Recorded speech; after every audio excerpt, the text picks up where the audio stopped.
कीलकम। ओम चंडिका देवी को नमस्कार है। मार्कंडेय जी कहते हैं, विशुद्ध ज्ञान ही जिसका शरीर है, तीनों वेद ही जिनके तीन दिव्य नेत्र हैं, जो कल्याण प्राप्ति के हेतु तथा अपने मस्तक पर अर्धचंद्र का मुकुट धारण करते हैं, उन भगवान शिव को नमस्कार है। मंत्रों का जो अभिकीलकम है, अर्थात मंत्रों की सिद्धि में विघ्न उपस्थित करने वाले साप रूपी कीलक का जो निवारण करने वाला है, उस सप्तशती स्रोत को संपूर्ण से जानना चाहिए और जानकर उसकी उपासना करनी चाहिए। यद्यपि सप्तशती के अतिरिक्त अन्य मंत्रों के जप में भी जो निरंतर लगा रहता है, वह भी कल्याण का भागी होता है। उसके भी उच्चाटन आदि कर्म सिद्ध होते हैं तथा उसे भी समस्त दुर्लभ वस्तुओं की प्राप्ति हो जाती है। जो अन्य मंत्रों का जप न करके केवल इस सप्तशती नामक स्रोत से ही देवी की स्तुति करते हैं, उन्हें स्तुति मात्र से ही सच्चिदानंद स्वरूपिणी देवी सिद्ध हो जाती हैं। उन्हें अपने कार्य की सिद्धि के लिए मंत्र, औषधि तथा अन्य किसी साधक के उपयोग की आवश्यकता नहीं रहती है। बिना जप के ही उनके उच्चाटन आदि समस्त अभिचारिक कर्म सिद्ध हो जाते हैं। इतना ही नहीं, उनकी संपूर्ण अभिष्ट वस्तुएं भी सिद्ध होती हैं।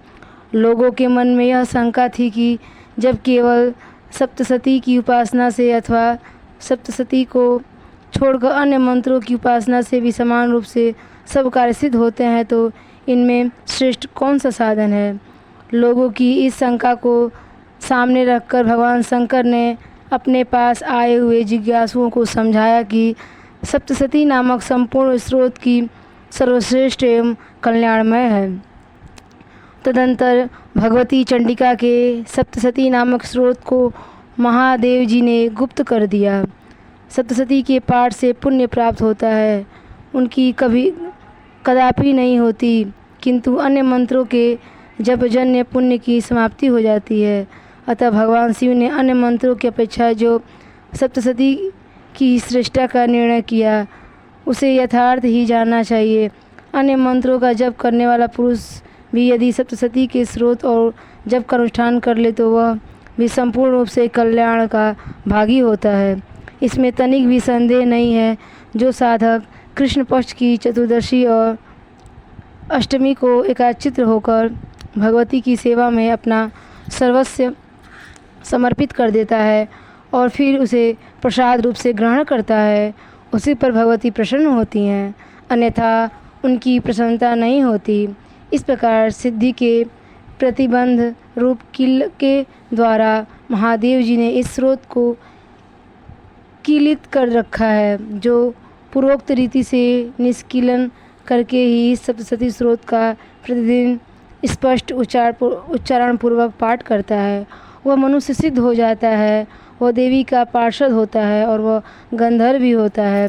सर्वत्र विचरने पर भी इस संसार में उसे कहीं भी भय नहीं होता, वह मृत्यु के वश में नहीं पड़ता तथा देह त्यागने के अदंतर मोक्ष प्राप्त कर लेता है। अतः कीलन को जानकर उसका परिहार करके ही सप्तशती का पाठ प्रारंभ करें।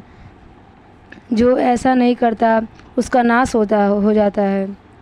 इसलिए कीलक और निष्कीलन का ज्ञान प्राप्त करने पर ही यह स्रोत निर्दोष होता है और विद्वान पुरुष इस निर्दोष स्रोत का पाठ ही प्रारंभ करते हैं।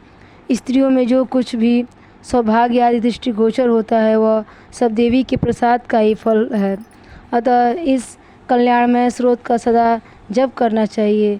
इस स्रोत का मध्य से पाठ करने पर